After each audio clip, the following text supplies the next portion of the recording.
Imagine a city of 20,000 people, small, cramped, on the tip of an island. A city that was occupied by a foreign army for 7 years.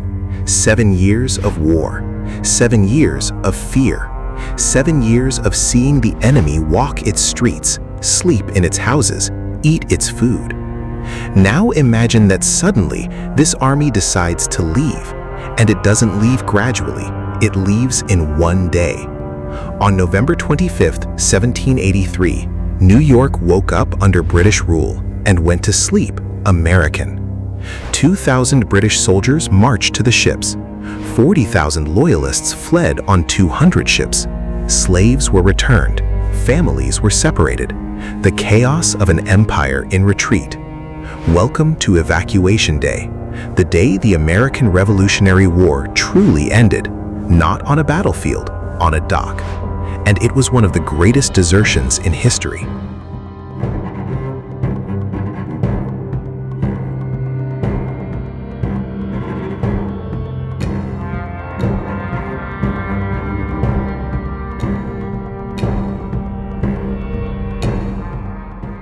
To understand what happened on November 25, 1783, you first need to understand New York during the War of Independence.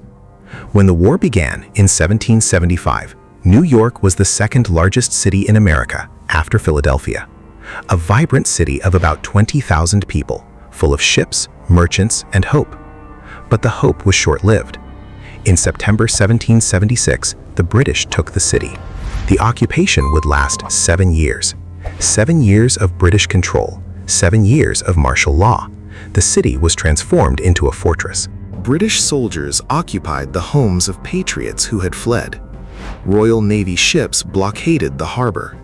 American prisoners of war were held on prison ships anchored in the East River, where more than 1,000 men died in inhumane conditions. New York became the base of British operations. The American Gibraltar, they called it. But it wasn't just a military base.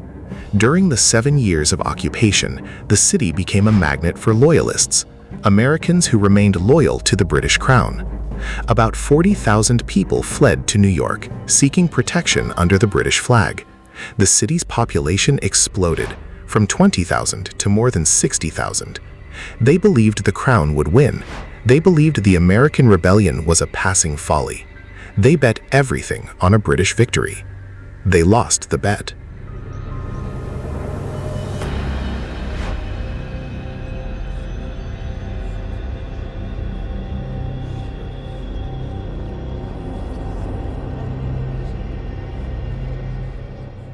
After the British defeat at Yorktown in October 1781, it was clear that the war was lost. But the retreat was not immediate.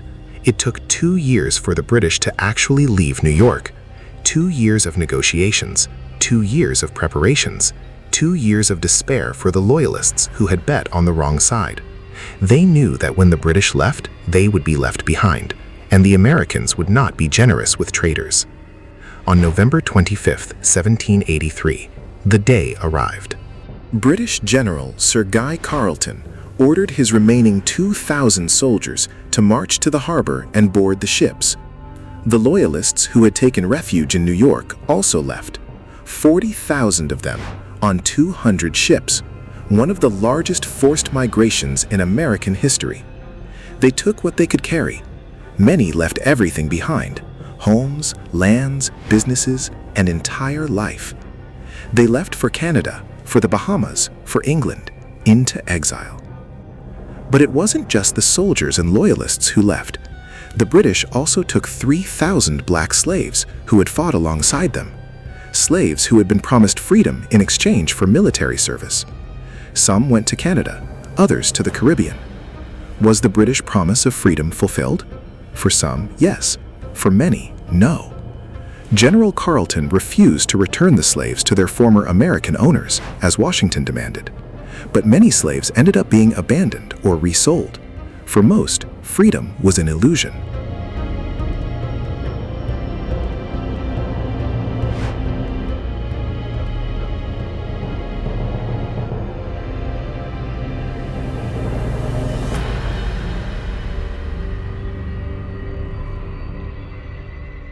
The chaos that day was indescribable.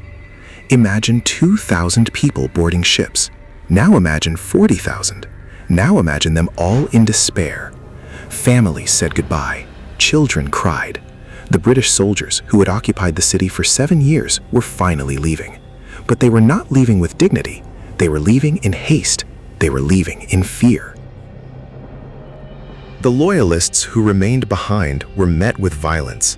Their homes were looted, their property confiscated. They were beaten. Some were hanged.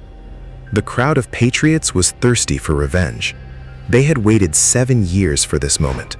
7 years watching the enemy walk freely through their streets. Now it was their turn. But one curious detail marked the day.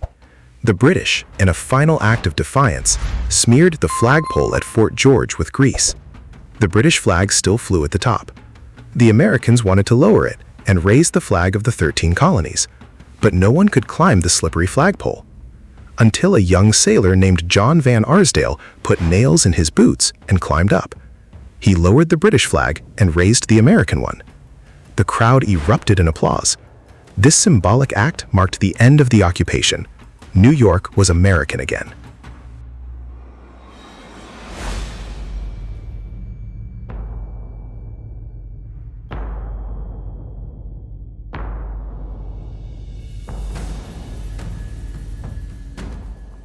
But behind the celebration, there was tragedy. Families were separated forever. Children who never saw their parents again. Husbands who never saw their wives again. The Loyalists who fled left behind not only property, but also loved ones who refused to leave. Some stayed by choice, others were forced to stay. The war did not end for them.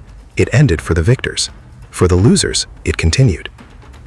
Among those who fled, there were also British soldiers who had married American women during the occupation. Some women accompanied their husbands to England or Canada. Others were left behind, abandoned, with children to raise, without husbands, without family, without hope. Families were destroyed by the war, but also by defeat and by flight. The British retreat was a retreat of despair. And the slaves? The 3,000 slaves who had joined the British hoped for freedom. Some received it. They were taken to Canada, where they settled as free men. But many were abandoned. The British promise was broken. They were returned to their former American owners or sold to new plantations in the Caribbean. Freedom, for most, was a dream that lasted until the docks. On the docks, the dream ended.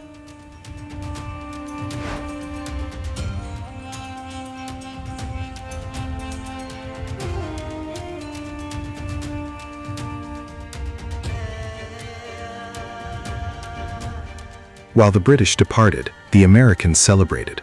General George Washington entered the city with his troops. General Henry Knox led 800 Continental soldiers in a triumphal march. The crowd cheered, flags waved, church bells rang. It was a celebration that lasted for days. Washington stayed in the city for 10 days. During that time, he attended banquets almost every night. On December 4th, he gathered his officers at Fraunces Tavern on the corner of Pearl and Broad Streets. It was an emotional moment. Washington embraced each of his officers. He wept with them.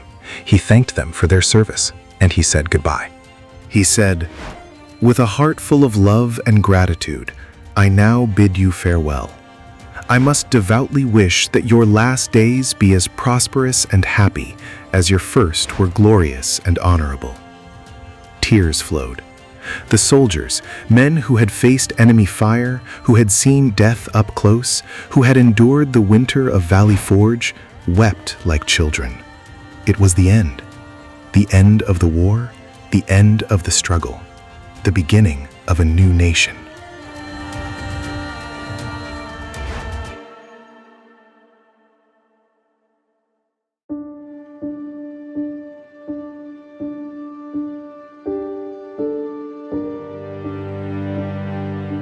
Evacuation Day, November 25, 1783.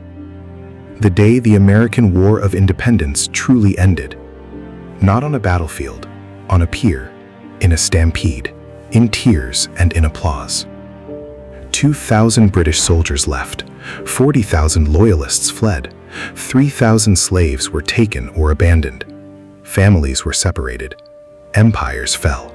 Nations were born.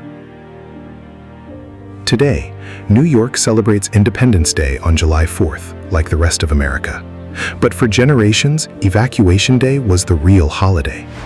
Until World War I, when America sided with Great Britain, and memories of the British occupation became inconvenient. The holiday is gone. It was forgotten. But it shouldn't be. Because Evacuation Day is not about American victory. It's about the British defeat. It's about the Stampede. It's about those who lost. The Loyalists who had to leave everything behind. The slaves who were abandoned. The families that were separated. It's about the chaos of an empire in retreat. It's about the price of independence, a price that many paid and few remember.